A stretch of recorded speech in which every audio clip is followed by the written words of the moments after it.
hard for me to be me. It's hard for Zach to be Zach. I would even say it's hard for Conrad to be Conrad. And so it is for everyone around us.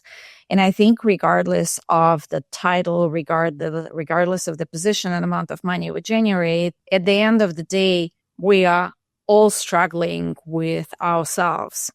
And understanding that you start treating leadership really as a privilege. For me, leadership is sort of stepping into the darkness or stepping into the unknown. So that person who takes that first step into somewhere that no one's kind of got before, that's sort of how I start thinking about leadership. What motivates a leader to do that? It's really got to be something quite intrinsic. Leaders very often put not only professional development and careers of people who are in their charge in jeopardy. They actually very often, by poor behavior, put people's health in jeopardy.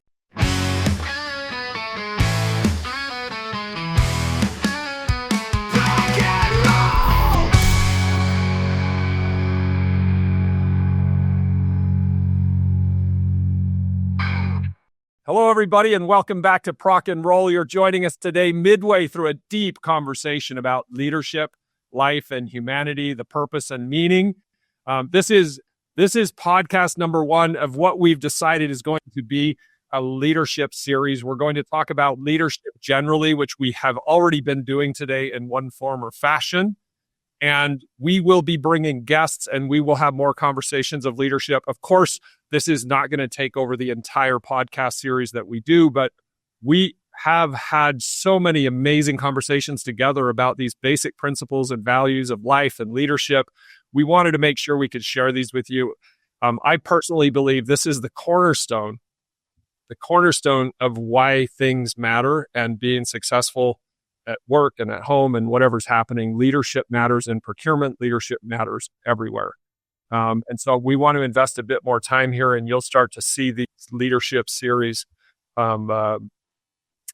jam sessions and conversations scattered through between now and the end of the year and beyond, because we're just having such great conversations and want to share them with you. To kick this off in this leadership series, Natasha, you just introduced a really interesting idea about overcoming and basically strengthening our core values and principles in order to be a better leader. Maybe what we do is we go around the horn here and just kind of give a basic intro to how do you think and look at leadership. I think most people have a basic framework about what leadership means to you, and how, and kind of if you were writing your little 2-minute TED talk, like what would that be? How would you describe leadership and why it matters? Let's start with Natasha, then hop over to Zach, and I'll add some bits at the end. As always, I'm going to answer a different question. So one time when I was teaching cohort of leaders at the Next Leader program hosted by World 50, I was asked the question, when and how I learned most about leadership. And the answer came to me instantly, completely unexpectedly to me, as probably just as it was to the audience. I said that I learned the most about leadership on meditation retreats. Because on meditation retreats, and I follow Dr. Joe Dispenza, so it's 4-hour meditations starting at 4:00 in the morning. So it's brutal. You really have a chance to connect with yourself. And at the end of the weekly retreat, I understood that if it's so difficult for me to be me, then it's equally difficult for everyone around me to be them. It's hard for me to be me. It's hard for Zach to be Zach. I would even say it's hard for Conrad to be Conrad. And so it is for everyone around us. And I think regardless of the title, regardless of the position and amount of money we generate, at the end of the day, we are all struggling with ourselves. And I connected, so it's kind of like it levels the field. We're all in it. kind of like from the same perspective of we're just all trying to stay alive. And understanding that you start treating leadership really as a privilege, not as responsibility, but as a privilege to help someone, to elevate them and help them on their journey, help them connect with their struggles. And everyone is overcoming something, overcoming our natural tendencies that hold us back. We're overcoming propensity to anger, propensity to quick reaction, propensity to something that we build with. And this conscious journey of leadership is overcoming this propensity. Like if you're the leader, probably you achieved something more than those who you're responsible for. So, but looking at them and treating them and helping them to elevate them, learning from them versus taking more superior position. I think it's that this are kind of core components of the leadership journey. I know you asked me slightly different questions. No, it's okay. That's a good kickoff to where we're going. Zach, how do you? What's the first paragraph of your kind of leadership overview like? I think it's sort of, for me, leadership is sort of stepping into the darkness or stepping into the unknown, right? So that person who takes that first step into somewhere that no one's kind of got before. That's sort of how I start thinking about leadership, right? And what motivates a leader to do that, it's really got to be something quite intrinsic, right? I think everyone's got different motivations, different things that lead them to do it. But once you take that first step, what you've done is you've basically enlightened everyone else, and you've shown that everyone else can do it as well. And I think this is shown in the stats, which I don't have, but you guys know how when one world record gets broken, like almost immediately the following, multiple people start hitting the same benchmark or breaking that record, whereas no one thought it was possible before that happened, right? But there was a leader who, did something different, tried something, managed to move that bar a little bit forward, and in doing so made that dream or possibility possible for everyone else, right? Who wanted it. So that's how I see leadership, but I also see part of it around the empathetic leadership that Natasha was talking about. Is if you're responsible, if you do that, right, you are responsible for helping those also reach the same kind of goals and milestones as you, right?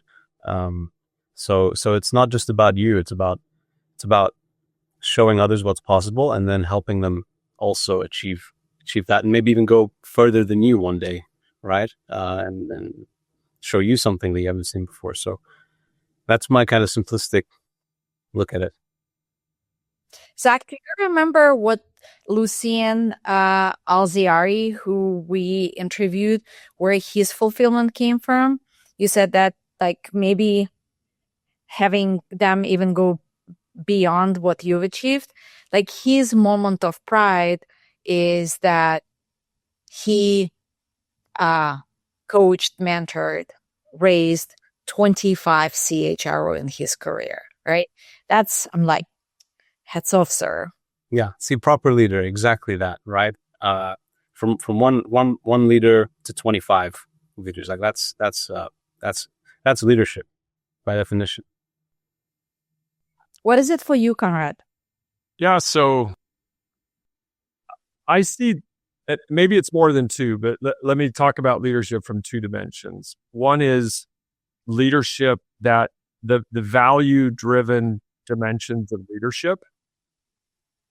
And we'll talk more about that, right? But there are values and behaviors that show up on the human side of things. And so that I would call that one piece. And then the other piece I would call results-based leadership. Like if all you are is a good human, I mean, I think that's great, by the way. But I'm not sure what makes those good human values meaningful from a leadership perspective is applying those into a situation where you bring about change, kind of like Zach's talking about. And that I want to talk about leadership versus management in a minute, but to me, then, like, the results of a leader are, Zach, you said, like, looking into the darkness or walking into the dark. Like, a leader needs to have a vision, to see a vision.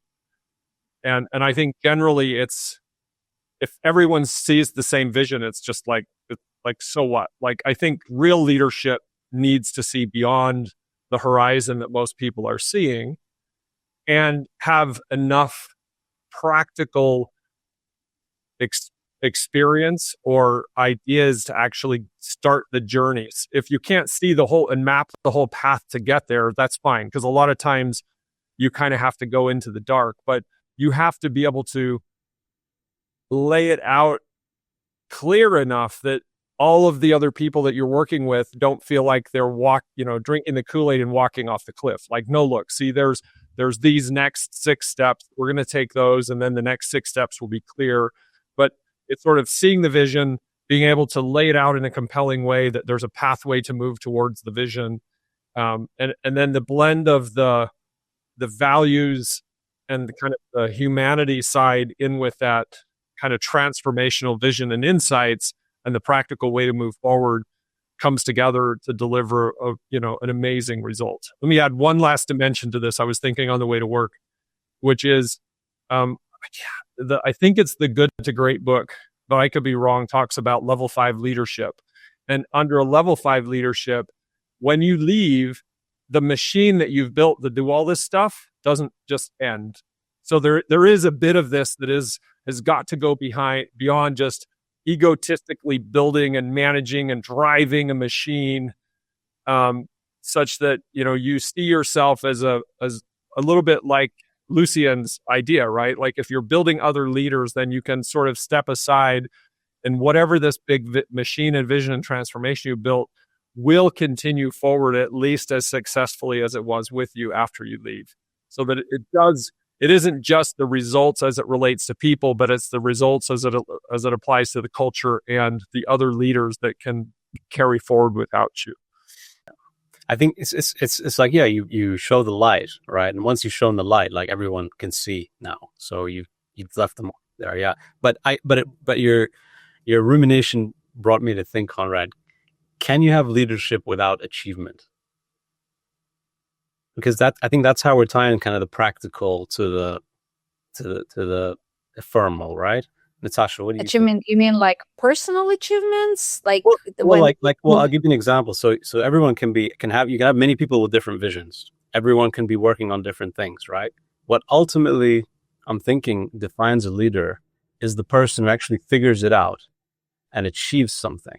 Then they are elevated into that leadership position, right? I mean, can you have leadership without that kind of, I've achieved something, I've done something special?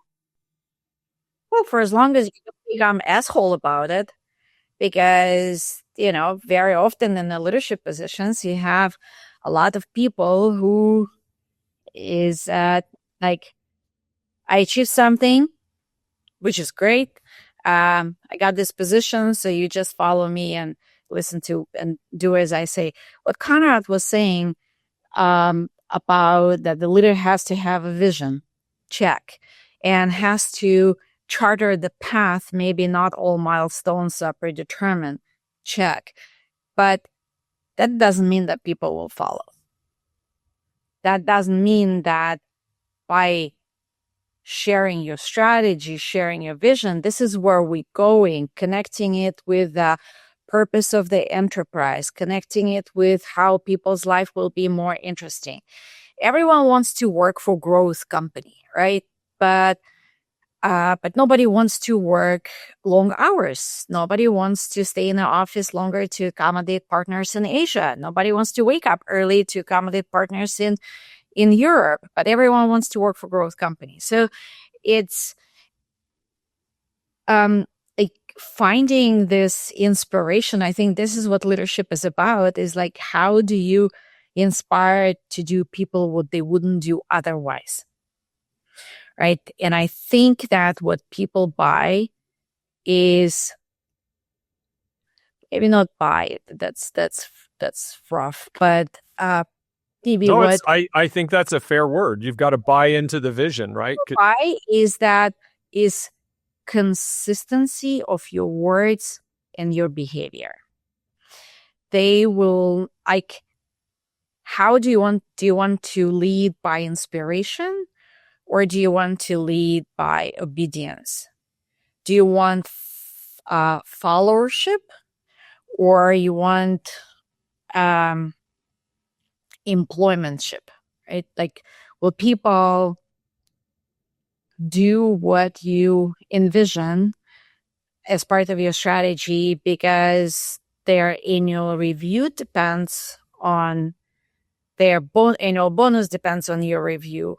Or will they do it because they trust you, they've seen you being good, decent human being, standing up for the team, protecting their interests, not wiggling very much from your position. Yes, maybe choosing which battles to pick, not dying on every hill, because that's not good for the team either. But do they respect you?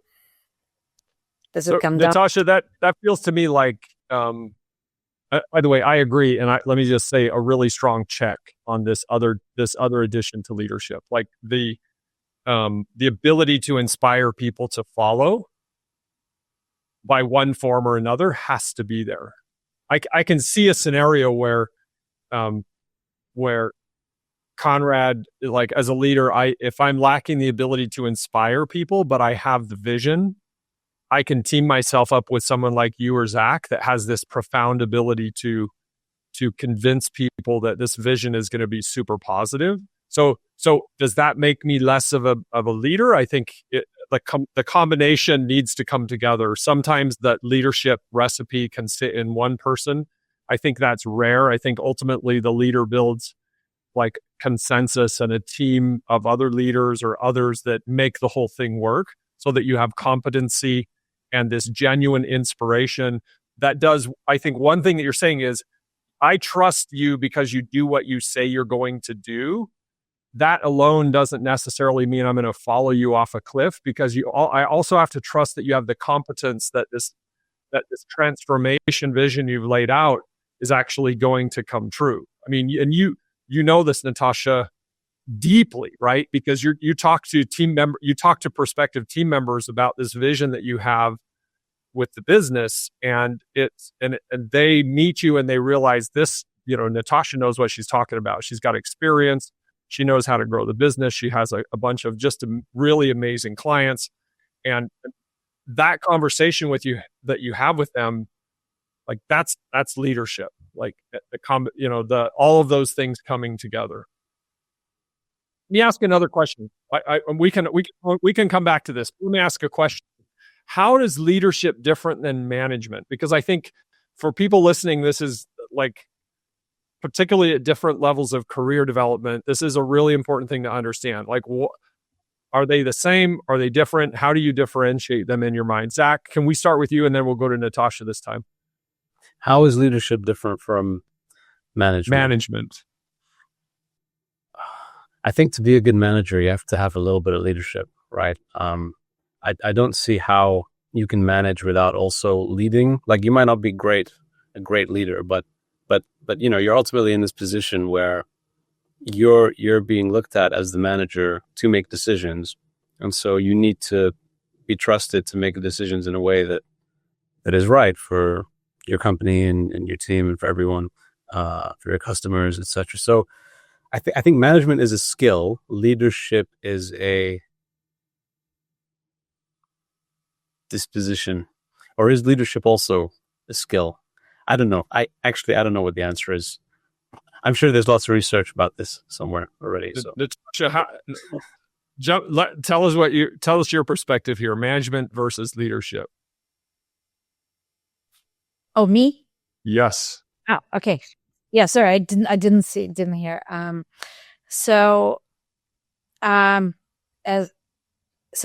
maybe there are many books about it. I didn't read that many. I'll be perfectly honest with you. I've been always in the trenches, and I was learning it in real life. Do you remember there was a period when procurement professionals said, we no longer use the word purchasing. Purchasing is boo. Purchasing is past. Purchasing is transactional. Purchasing is like very tactical. We are procurement now. So, and then it became sourcing and all of it. I look at it differently. I looked at purchasing as purchasing function as part of procurement. So for me, the same is true about leadership and management. Management is a necessary component of leadership, because if you are a leader who just comes, sets the vision, inspire, let's move forward, let's do this, you're just like rah rah, but then you're not following up, not having tough conversations, not checking the metrics, not following the progress, not asking pertinent questions, then you're just a cheerleader. But leading isn't the word cheerleader. But my point is that management is a very necessary operational, tactical component of leadership. And you are the stronger leader if you're also a strong manager. But if you're just managing, if you're just checking on the metrics, on SLAs, on team dynamic, on having conversations with HR, with finance, with job, with whatever, right? Then you're not really leading the team. So been in business for 27 years here in the States, and it got tougher, it got more complex, it got more difficult, complex. But as a leader, you have to stay on the top of the game, because the role of a leader of elevating others had not changed. But management tactics and techniques help you with that. Yeah, that's why I called it a skill, Natasha, right? I think what you said is right. It's making more sense to me. So management is like skill, runtime, if you like, and then leadership is moving the needle. So if you're not moving the needle, if you're not moving something forward, then you're just managing, right? If you're moving something forward, then that's what ultimately leadership is. But Natasha, what stumped me is your example of like cheerleader, because I'm trying to think of a cheerleader by name. They're leading the cheers, right? But there's no management in that, right? Like they're just cheering. There might be some, a head cheerleader who's managing the other cheerleaders, right? But the act of cheerleading is leading other people to cheer, right? Silly example, but it's stuck in my head because I'm thinking, well, you don't need to manage to be a leader, do you? Like, as long as people are following your example and your message, that's leading. Now in business, management is two sides of a coin, but it's not necessarily the case with all leadership. Maybe I'm wrong. I want to ask Conrad a specific question, but if you don't mind, I'll just add a comment. Just business is tough.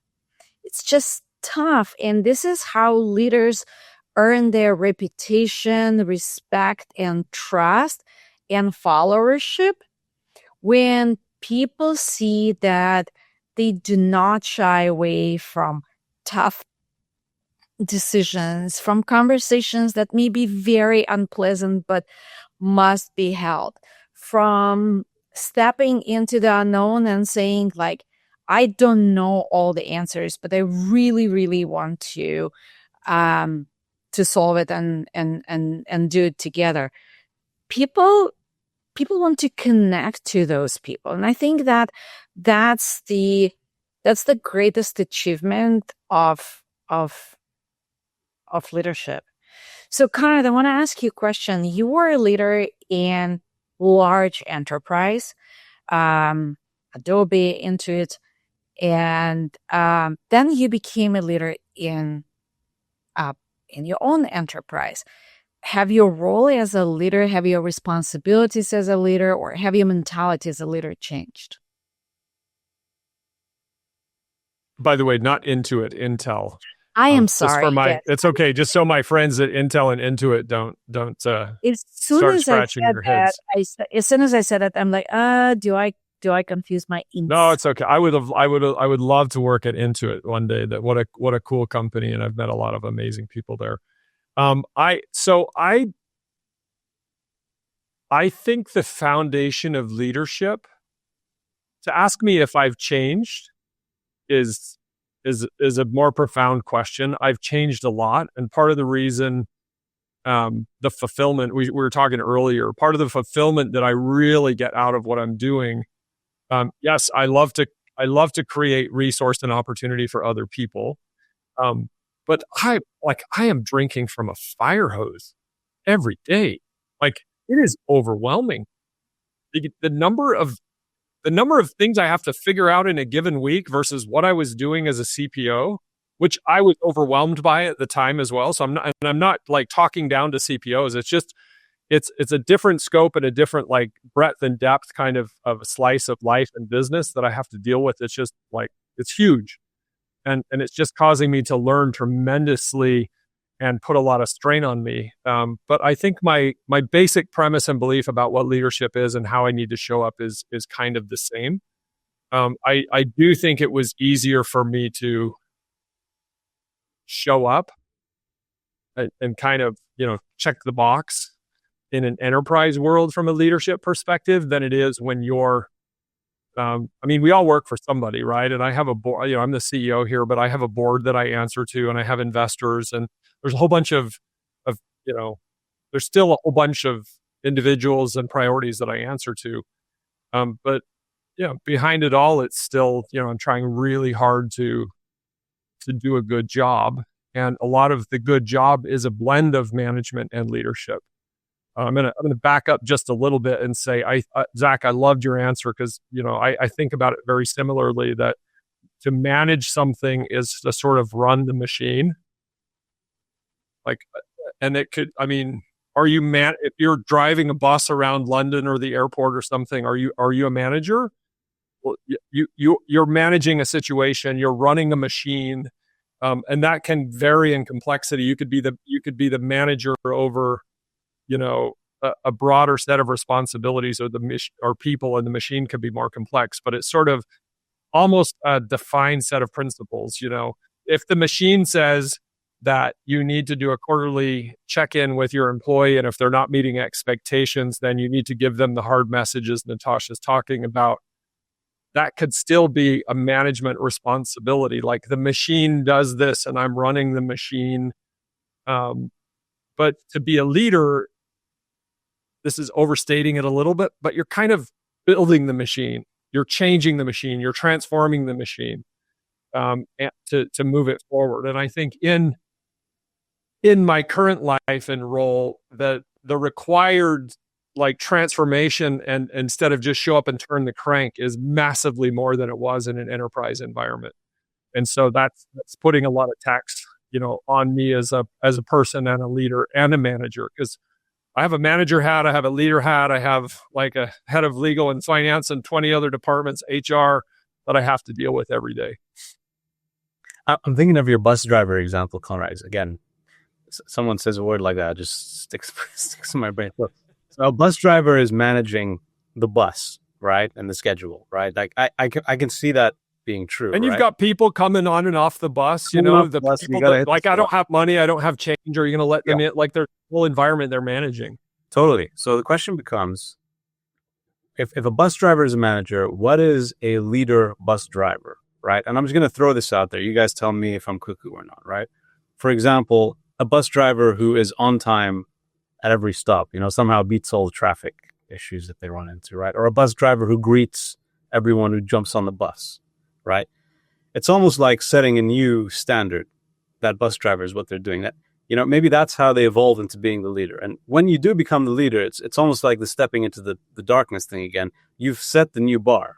And so all the other bus drivers now have to live to that same expectation. And as you know, what happens is when everyone moves up to that bar, the next leader has to find the next thing, right? And then the next thing.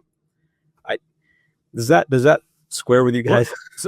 I love that you said this, because it's opening up the next question I wanted to ask, which is who can be a leader? Who leads? I mean, Natasha talked about the privilege of leadership.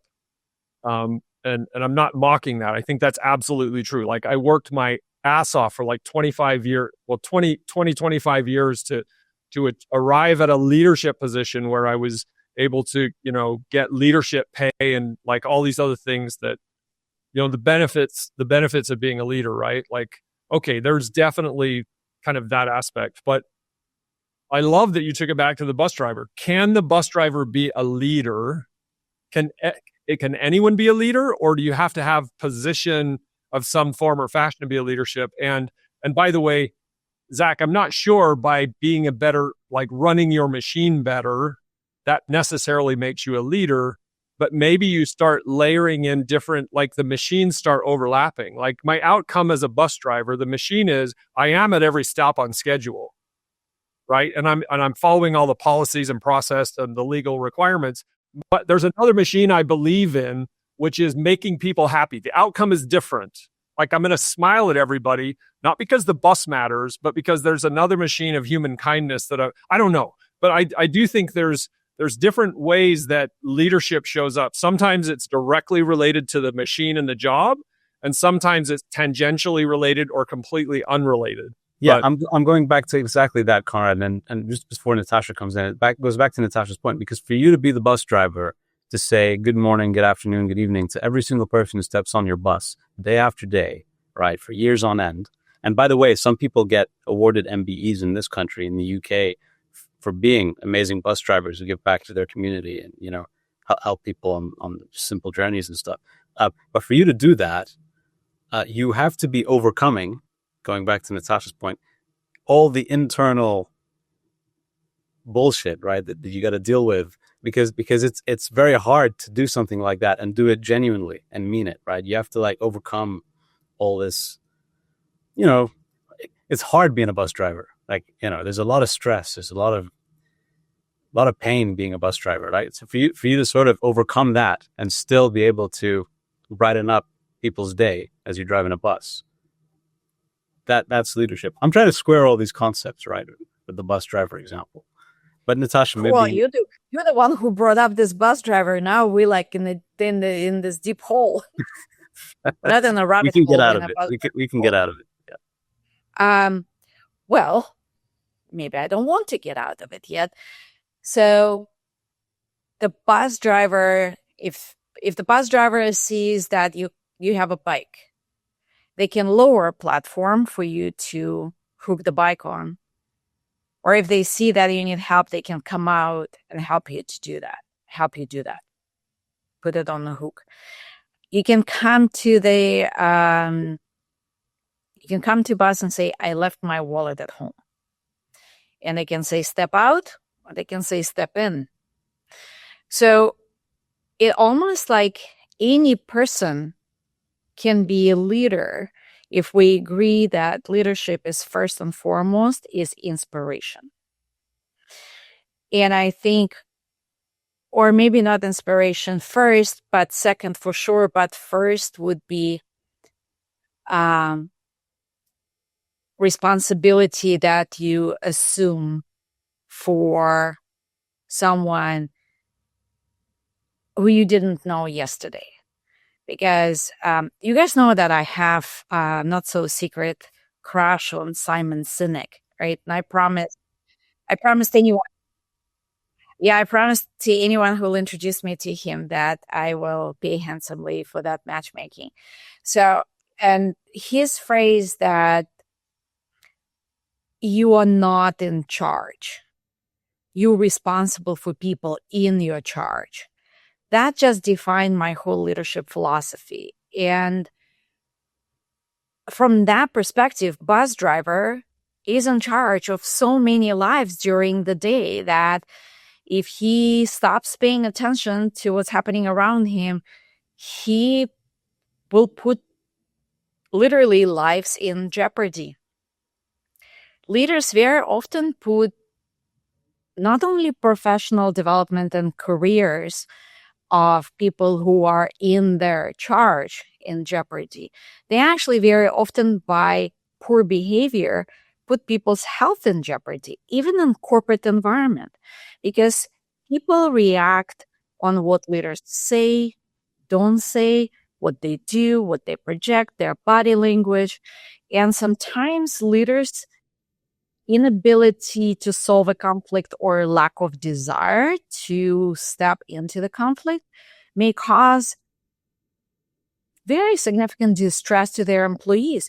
People lose sleep, people have digestive issues just because they're not in the right place with their leaders, simply because leaders just ignore the need to address, or they have other priorities, or it's unpleasant to them and they just sweeping it under the rug. So that is irresponsible leadership. And Zach, I see you want to add something. Let me just finish my thought that I've seen people with very, very inflated titles, inflated salaries, with thousands of people reporting to them that I found not trustworthy, not inspirational, and not even knowledgeable. So there's no simple answer to the question, who can be a leader? A bus driver can be a leader. A CEO, uninspirational, unethical, uncaring, unloving CEO of a large company, maybe should not be a leader. Some of them.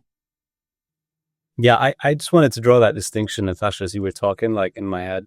And this might be semantic, right? But the difference between a leader and authority, right? Because I think the person you described for me as someone who's been given authority doesn't mean that they're a leader, because you need to earn the leadership. I think we've talked about it and covered it in the episode, but it sounds to me like for you to be a leader, it's something that's conferred to you, but it can be conferred to you by many different parties. Like, I'll give you an example of what I mean. You can be a leader who's very empathetic in your company and your team. And so your team confer that position to you. They say, you're the leader of this team. But you can also be, a bit of an asshole to your team, but be doing something that's moving something in the world. And so your customers, if you're doing something where you're introducing new product into the world and people are buying it, people are using it, people love it, even though you might not be a great team leader, right? The fact that people are buying your product is conferring to you this leadership. Like, it's a different kind of leadership, right? But my point is, leadership needs to be conferred. Like, there needs to be a source that's giving you that. Like, there needs to be some kind of feedback somewhere that says, this is what makes you a leader, versus, oh, this person's in a position of authority. But because authority is not leadership. So I agree with half of what you're saying. I'm not sure you need to be anointed as a leader or sort of supported as a leader, because I think the bus driver or any of us. So my answer to my own question is, anybody anywhere can be a leader in any position, in any elevated or less elevated state of life or circumstance can be a leader. But because you have those elevated titles and everything else, for sure it doesn't mean, could you meet the letter of the definition of a leader? I'm the leader of this organization. Okay. But we started this saying, well, what makes leadership? The values, principles, inspiration, transformational vision, and results. Those all come into question. Those all come into question on anybody anywhere, like that you would say would be a leader. But anyone could, you're a leader of yourself, right? And I would say, what then makes what is the definition of the leader? Natasha said something that really stood out to me about one of our earlier conversations, and that is that you're elevating other people. You're lifting and elevating. Leadership isn't a self-focused activity. It's an outwardly focused activity to lift and elevate others. Right. And you can do that as an individual, as a bus driver, as a CEO, or as anything, right? You can have those mindsets. I think to be a really good manager, it's very difficult to do that without an introduction of leadership. Like, if you have a continuum, like the best managers start to look like leaders. And sure, the best leaders have to have some propensity towards good management. I'll confess, I'm not an amazing manager of the details. So I always have to find someone that can help me on my team keep track and manage the details and run the machine a little bit better, like a combination. But you're still going to have some fundamental discipline and expertise around management of yourself, of your boss, of your organization to be a good leader.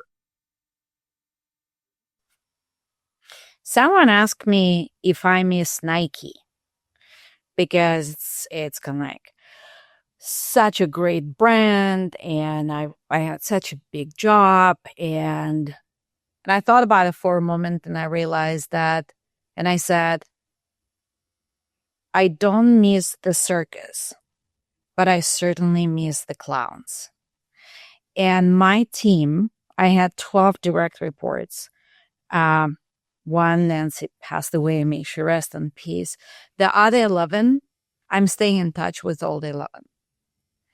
And I miss camaraderie that we built together. I miss that moment when you enter the room and there is a whiteboard and it's empty.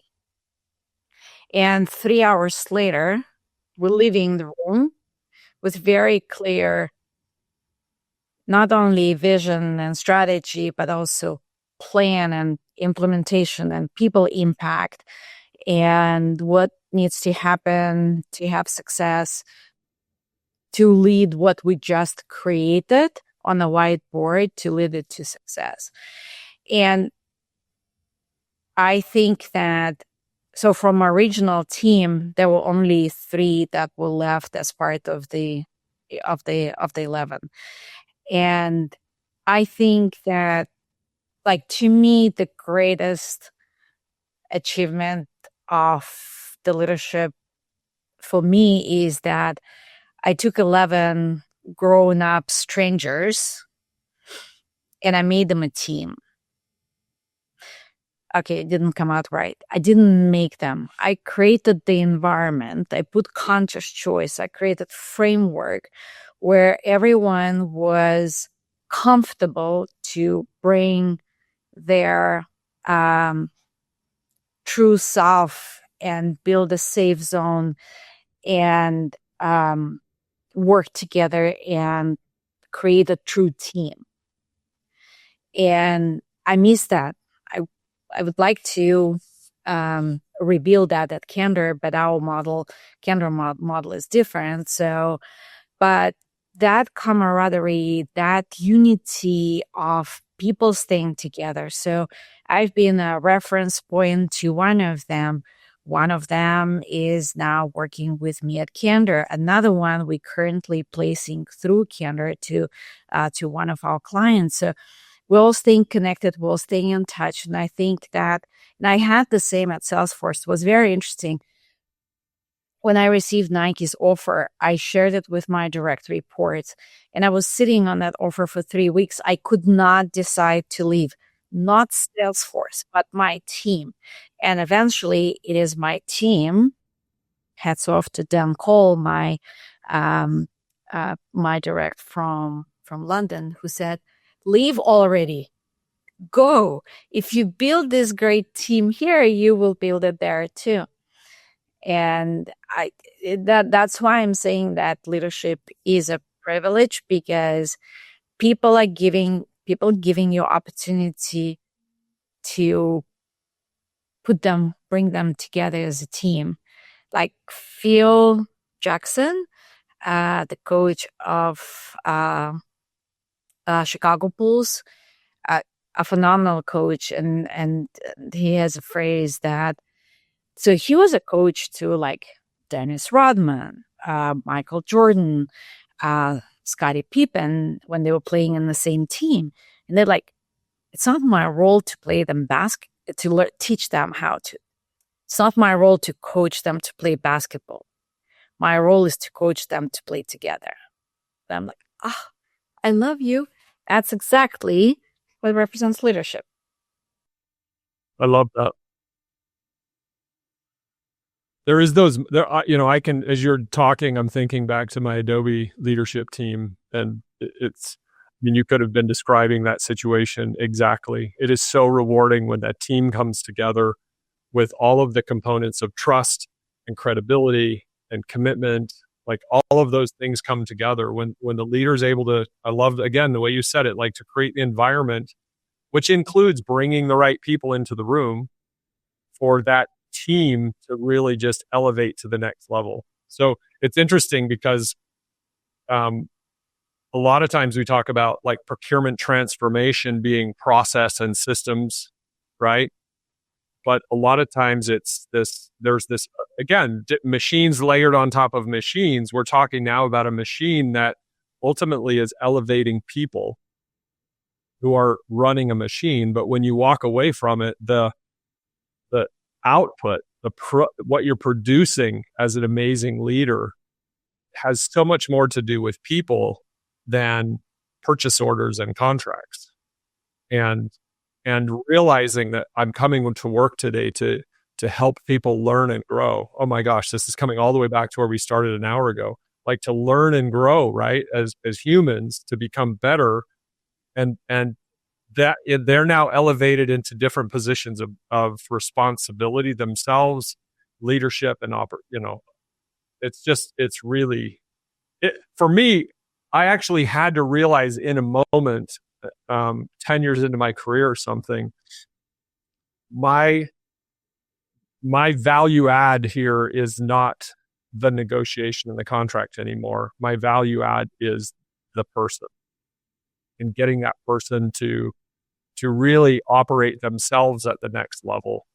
And if I'm leading and focused on the results of the person and the individual growth and development, the rest of the results underneath that will obviously take care of themselves. They will take care of those results if I take care of the results of helping them get to the next level. I've got to say one more thing, because this responsibility that you're talking about, I use the word sacred. I think it's a sacred responsibility, because when you are responsible for these people, you can say things to them that can cause marital problems at home. They can go home and yell at their family. You stress them out. You destroy their self-esteem. I hope nobody's doing that intentionally. I'm sure there's conniving, semi-evil leaders and managers out there that do that, but I think it most often happens on accident. But you can really bring significant negativity and life-changing negativity to somebody, or you can do it the opposite direction and lift and elevate and bring positivity and confidence, like that self-confidence into them, that completely changes their career, but also puts their personal trajectory on a completely different plane.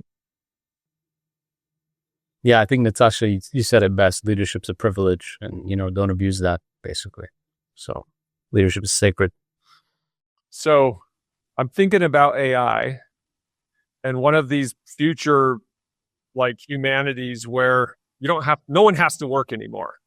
Like the Elon, everything gets built for free. Nobody has to work anymore. You just kind of live your life, right? So I'm like, how's that going to be? How's it going to look? And that opened up in my mind, well, what's the purpose of life?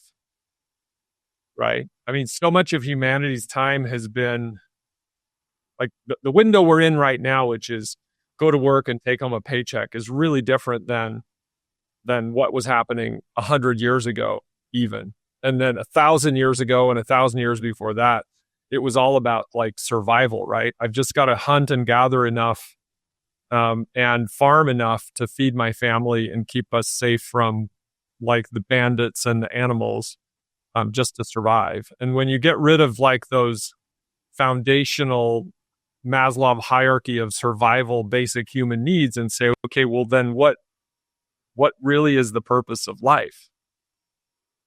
Like people are going to freaking melt down when the thing that has given us all purpose, which is to feed yourself.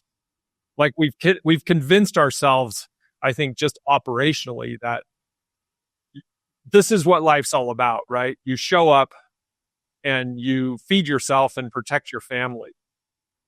But that's sort of like a lower base level of humanity. And there is an upper base level of humanity, which is about self-improvement, to learn and grow, compassion, forgiveness, intelligence, just a whole host of other things that are not like, they're not that obvious. And frankly, I think a lot of the planet isn't even thinking about those things. We bump into them, and I'm including myself. We bump into them here and there if we go to church or if we're trying to teach our kids some principles, but we're just in this hustle and bustle.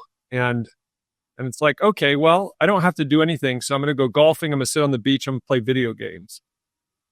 And then like the operational aspect of life that bring us together, that are teaching us those values and principles, when those are gone, where are you going to go and how are you going to live to learn those values and principles, which is the whole point of life? Whether it's God as we imagine God, or it's some like software engineer that's created this simulation and we're just little bits and bytes in their software, like still has to be purpose here. Like what is winning? Like what is the point? And I think that these are really big, hairy questions that we've got to answer. I mean, if you spent all your days on the beach with your children and your family, and you cooked up a barbecue every day, and there are some people who live like that, right? Would you look back on a life like that and think, I lived every moment to the max? Genuine question. Like, imagine that's what you did. Versus Conrad, what you've actually done, which is you went out, did a bunch of work, worked some more, started a business, employed people, right? Like, contrast those two.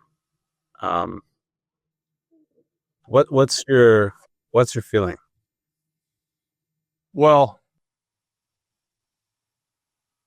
I spend a lot on the beach. The time on the beach. Let's just, more than most human is ever justified.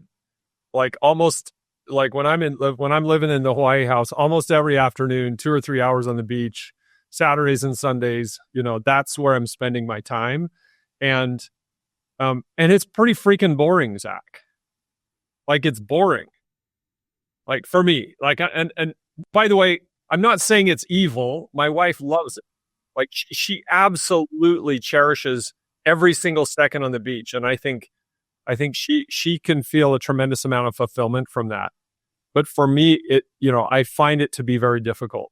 And I do question myself, Zach, whether this is just a demented brain state that I'm in to convince me that standing on the treadmill for, 50, 60 hours a week is more valuable than standing at the beach.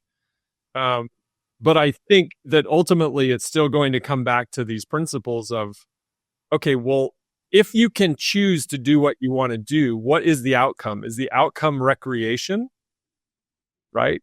Is the outcome learning and growth? I mean, if I'm spending time with my kids, I can tell you, that I want to have a healthy portion amount of that time dedicated to their development, to their learning, becoming better humans. We all show up here as selfish egomaniacs. And I think we've got to transition from like the natural human like challenges that we deal with to be really good humans. Yeah, but think about that, Conrad. If you want to bring your kids up and teach them things, how are kids going to learn anything if they just get handed everything on day one? It's like, well, here you're born into a life of abundance and there's never any pain, there's never any struggle.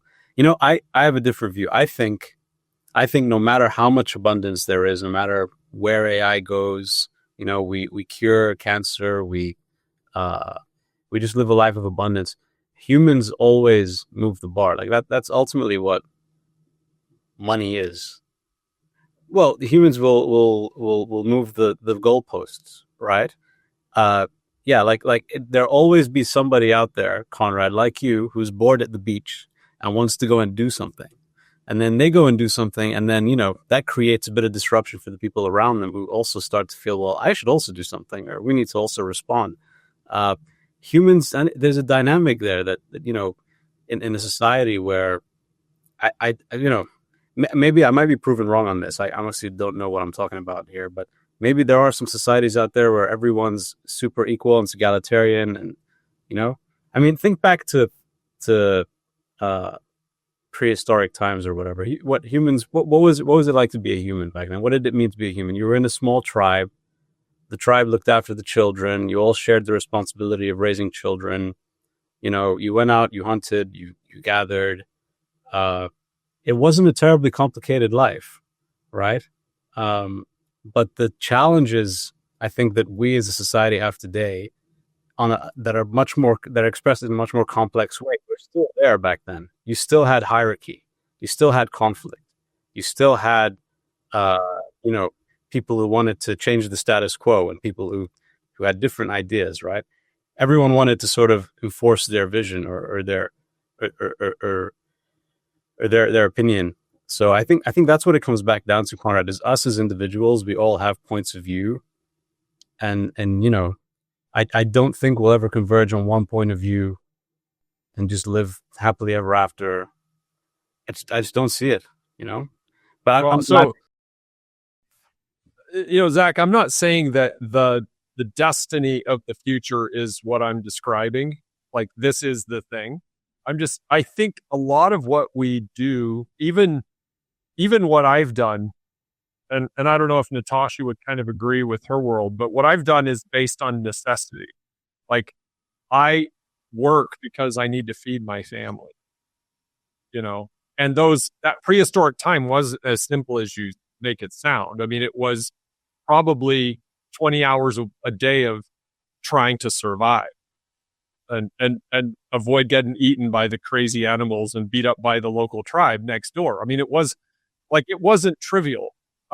We could argue it might have even been a better life than we're in today in terms of the simplicity, because I agree it's simple. So I'm not trying to trivialize your word. I do think the things that matter are really fewer in number than what we have to juggle today. But I think that my main point in bringing this up is I'm driving to work thinking, if all the needs that would force you to be creative, to go to work, to do anything, like, were to go away, what would be the purpose of life, and what would motivate you to do something meaningful? It's a profound question that people need to answer, that I think, and again, I'm looking at my own little tribe. Like, I spend hours thinking about this at least every month. Like, what is my purpose? What is the point of all of this? I feel like my kids are spending minutes, maybe, but I don't see inside their brains, but they're not revealing to me these deep questions. And I think they become really important. Conrad, so the simplicity thing, we agree on. That was also my point. It felt simpler back then, but it was ultimately the same thing. It's just today there's a lot of complexity, but it's the same kind of thing. Like you said, competing tribes, surviving. But consider this: there are billionaires out there, multimillionaires who have every need met, right, financially and physically, and but they're depressed, right, and so maybe emotionally their needs aren't met, or. So in this world, like, how, I guess the conventional wisdom is you go out, you make your own meaning, right? You have to create your own purpose. In this world you're envisioning, is that catered to as well? Like, your emotional needs are fully satisfied as well, and your relationship? No. Is it the wall? And we got to get to leadership here. I'm super excited about having this conversation, but it's the Wall-E world where we get to the Wall-E world where we're all just sitting in like wheelchairs, like robotic wheelchairs that are feeding us like supersized everything, and we don't have to do anything because there's no needs anymore. Like, for sure there's complexity that comes out of that there already are people in our society that act and look that way and live that way because of just this, what's around us. And I think that what's coming next is going to be even a bigger force towards like just turning into vegetables instead of like really, because to get the kind of growth that I'm talking about, Zach, you got to push yourself, right? You can't just roll out of bed at 10 o'clock in the morning and, or what, like, maybe you do, maybe you're working till 2 o'clock in the morning, whatever, but it isn't trivial to kind of stretch and learn and grow. I know you're doing this, even though you're in a corporation, because I know what you're doing nights and weekends. I know Natasha's doing this because I see, like, we're talking all the time and I see what she's accomplishing. Like I know what I know I'm doing. Like, this is, and I, if we could have like a little growth meter next to our screens here, not in a comparative way, but like, it's pretty extreme what you're learning and growing when you're pushing yourself to those thresholds. And if the need to push goes away, then what? I mean, the billionaires that are pushing and they're still working, like, why are they still working, Zach? Yeah, it's not to meet their needs. Well, their needs are different. They're not like security and because food. I think it all goes to fulfillment. It goes to fulfillment, and it goes to the meaning and purpose of life. I love one of the sayings, I think, of Picasso was that the meaning of life is to find your gift, and the purpose of life is to give it away. And it's interesting, Conrad, you said that when you were raising your kids, you worked out of necessity, and because you needed to feed the family and you need to put the bread on your family table. Well, now you're working because you're giving opportunities to a lot of other people to feed their families. And you're creating the environment that you've been in for 9 years. And there were a lot of victories on your way, but there was not a single easy day for you. But you're staying in because your fulfillment is coming at this point from giving opportunities for others to shine, to discover themselves professionally, to have meaningful and fulfilling career, to have sense of accomplishment, because I studied Kabbalah for many years, and one of the greatest examples that Rabbi taught me is that what fulfillment actually means. And he's like, when you're hungry, all you can think about is a piece of steak. You get the steak, you have the first bite, it's heaven. It's the best thing that ever happened to you your whole life. You have a second bite and you're like, this is so perfect. You have a third bite and you're like, yeah, it's great. It's a great steak. It's an awesome steak. You have a fourth bite and you're like, life is good. Fifth bite and you're like, I'm done. Sixth bite and you're like, take the plate away from me. Seventh bite, can't look at this steak anymore. In 3 hours, repeat. You're hungry again. You're dreaming about the steak again. On the seventh bite, you like can't see this damn thing anymore. So you're talking about fulfillment, because you can't get fulfilled with money, the title. I became like CPO first time in my life. The excitement lived for like 2 weeks. Then I realized that I have to prove my right to exist in the same way as when I was a manager, just to different people. You get salary increase that you've been dreaming about for so long, and 3 months later, you realize that your disposable income just about the same as it was when you had significantly less money. Because all these material things, you get acclimated and accustomed to them very, very quickly. That does not drive long-lasting fulfilling. I love that, fulfillment. Natasha. I really love that. That was such an eloquent way of explaining something. But it brings to me the point that the fulfillment means it's an evolving journey, right? Like, there is no such thing as like a permanent fulfillment end state, is there? Because, like the steak, after you've had your seventh bite, you're looking at the next thing. Now you want some fruit. Now you want something else, right?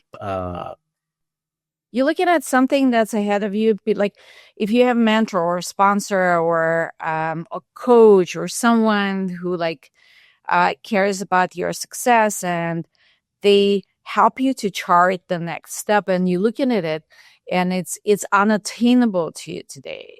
And you're like, I don't think I can get there. But then you assembling the courage, the enthusiasm, the belief in yourself, the desire, something forces you, and you hungry for that sense of fulfillment. You're getting there, you achieving it, and then it's kind of like, yeah, that was okay. Let's do the next thing.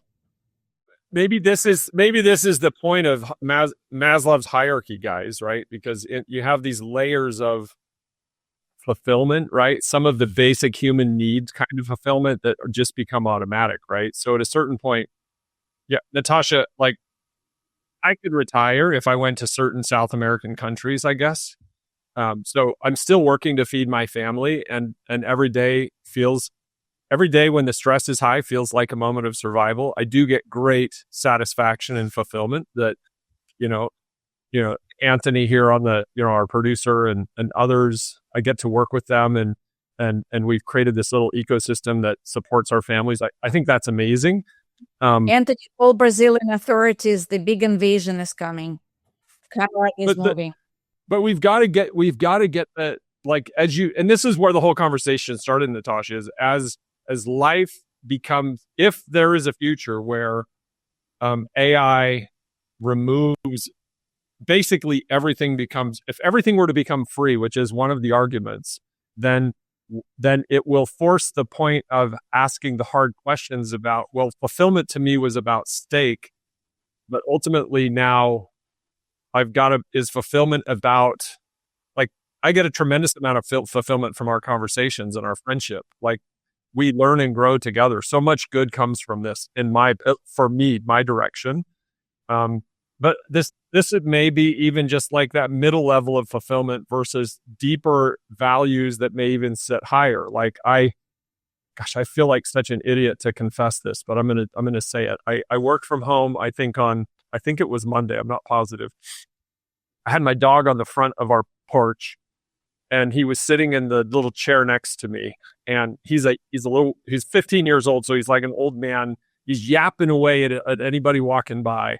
And this guy walks by with this other little white dog, and Mowgli jumps out of the chair and chases out across the lawn to the top of the driveway. And the guy panics because, like, this little white dog looks like he could, he or she, the little dog's afraid as well. So by the time I get out there, the guy's got his dog up, like, held in the air above my dog who's, barking at him by his leash, like trying to deal with the complexity of all this. And I felt bad about it. But when the guy walked away, he snapped something to me, like, you should control your dog. And all week, like, I like, it made me a bit angry inside, and that, frankly, it was my fault, but it made me angry. And my response was, I said, I didn't swear at him, but I didn't say something nice. I should have apologized.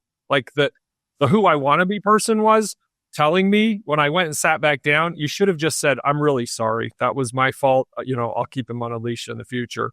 But I felt judged, and I just felt angry because I'm dealing with a lot of stress. And so I responded in a way, and I'm almost 60, guys. Like, I'm way down this journey of life, and I should be better at this by now. I should have more compassion. I should have more control of my emotions and my feelings. And instead, I allowed myself to say something to this guy that I might not see him again. If I see him, I'm going to go try and apologize to him. But that's just not cool. And those kind of, like, control your inner instincts that aren't who you really want to be as a better human. Like, it's tricky. I heard very interesting word. Conrad, I may have shared it with you, Zach. I don't think we have a chance to talk about it. Overcoming. And that basically, the word overcoming is what we do our entire life if a portion of our purpose we see as bettering ourselves.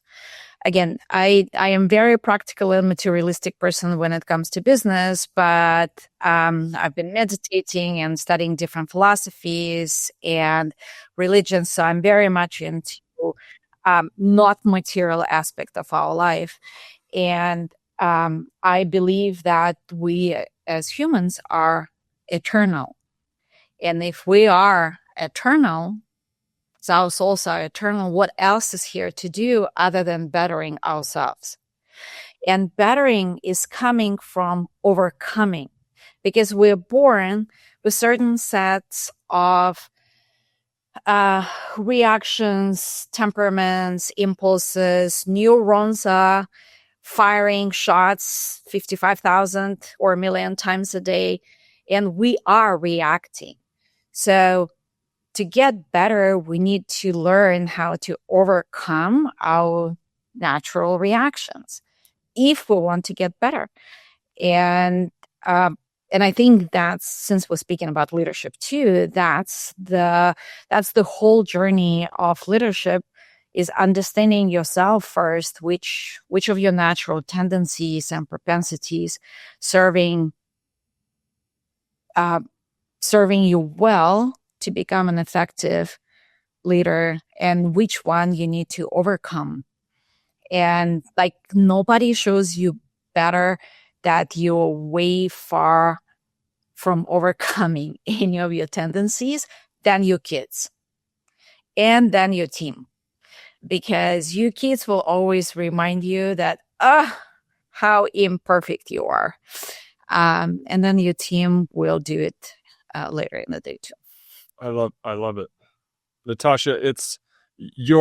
It's amazing that you weren't in the first 5 minutes of our conversation, but you've brought that completely back to where we started, because I'm going to post something on LinkedIn, I think, because it's sort of like, we have to figure out what we believe the purpose of being alive really is. And if you believe in an being, that you are an eternal being, it you can look at it a certain way. If you don't believe in that, this one of my sweetest friends on her deathbed, I think before her deathbed, I think she changed. I actually believe she changed her mindset, but who knows? I'll talk to her when I die, because I believe I'll see her. Her belief was, when the lights go out and we die, it's oblivion, like it's just finished. And if that's what you believe, like it's just finished, that's okay. Like, I don't believe that, but if you believe that, then I still think you have to answer this question: what am I going to do with these 50 or 60 or 80 years of life that I have? Because if it's completely pointless, like you then need to decide what the point's going to be. And I don't think it necessarily takes you down a wildly different path. Kindness, friendship, relationships, whatever that is, right? But we're definitely on this journey of overcoming. I love that you connected it to leadership. We probably should wrap up. We've gone a little bit over here. We're getting into long form, minutes here from a podcast perspective. I love this introductory conversation to leadership. Before we wrap it up, I would just love to, if either of you have anything else that you kind of wanted to say about this, about leadership here in our first discussion, or we just call it a wrap. Maybe I'll ask it this way. And you've probably each talked about it a little bit, but let's wrap up with practical, right? If we're talking to leaders at different levels of procurement organizations, what's your practical insight that helped you really get to that next level? And it's totally okay if that's just another restatement or bold on the comment that you made earlier. But what's the practical walkaway that you would give back to your younger self or our listeners to help them do something meaningful with this in the days and weeks ahead? I'm going to steal Natasha's one, because I think is very good. It's around the, you want to be a leader, lean into your authentic self. I think that is ultimately where you'll find your capacity to become a leader, right? Because if you're being authentic, if you're being yourself, if you're following your own passion and your own compass, that is ultimately the starting point for you to go on the leadership journey. That'll be my takeaway. I love it. Natasha? I'd say be a feedback junkie, but be really, truly open to it, because we all have blind spots. Leaders have just as many, if not more. But the leaders are constantly in the spotlight. Everything what we say and do and don't say and don't do, it's all visible. And you have to build the environment where people are comfortable coming to you and say that, yeah, that was not super kosher. It's, you have to build what does it mean being a feedback junkie? It's not going after every conversation is like, how did I do? How did I do? Because then nobody will tell you openly is like, you failed miserably, right? But it's more of a method of finding out how do people experience you. How do they experience you as a communicator? How they experience you as a driver? How they experience you as and we can have longer conversation about specifically feedback, especially feedback for the leaders. But I think that if you want to become a strong leader who people respect, who people follow, who people want to have in their corner, that then you absolutely have to have a method on periodic feedback sessions, structuring the questions in a way when people will not get defended and they would know that they will not put you in defensive mode. And most importantly, take any information you receive, agree, disagree, neutral, doesn't matter.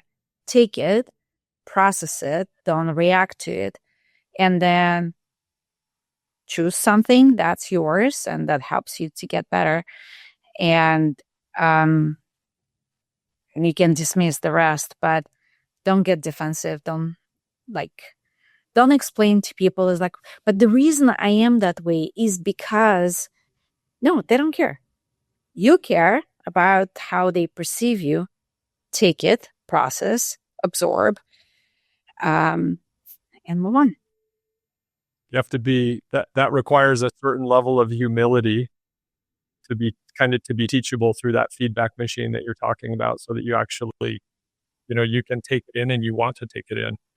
You definitely see leaders in different levels of the organization that seem to think that their position and their tenure means that they're smarter than everybody else. And some of them are really smart, but I haven't met anybody yet that is done learning and growing. And if you start to feel like you're done, I think you're done, like it's game over. It's about it's about bettering yourself. Yeah. Well, and this, again, back to the purpose of life, right? That we started off earlier. Like, what is that meaning and purpose? My bit of practical advice would be, whoever you are, wherever you stand, lead. And to me, that, like, the basic, if I strip it down to everything else, all the other frills off of it, I would say find the desire inside yourself to make it better, whatever it is, to make someone's day better, to make the machine better. Look for issues and problems wherever they surface themselves around you, and don't just sort of walk past it. It could be picking up the trash on the road. There's so many things that like, if your commitment is to make it better, your home, your family, your community, your job, the machine that you're managing, like, it's endless what that is. But that extra mile willingness and mindset to go to the next level and make it better and make yourself better, whoever you are, you can do that. And it is so rewarding. And ultimately, I do think that does lead us to a path of purpose and overcoming and everything else we've been talking about. Guys, this has been amazing. I feel like we could talk about this for another 4 or 5 or 6 hours easily. Like, these are some of the deepest. We can. Unfortunately, nobody will listen. That's okay. I'll go back and listen to this and all of our conversations. You guys help me tremendously to remember and focus on what matters most. And I really appreciate your friendship and your commitment to the three of us and to the community at large. I know that you carry that same attitude beyond just us, to everything that you do. So I'm eternally, Natasha, thankful to know you both. and looking forward to because we're going to have more conversations about leadership. We'll bring some pretty fascinating people. Yeah, and we'll dive in on procurement, but we'll focus a little bit more on leadership probably than we have in the past, at least with some of these folks. So that's a wrap, folks. Thank you so much for joining us. Please send in your comments, share, and subscribe to this to wherever you listen to Proc-N-Roll on your podcast channel. It helps other people find us and enjoy these amazing conversations. Take care, y'all. Thank you.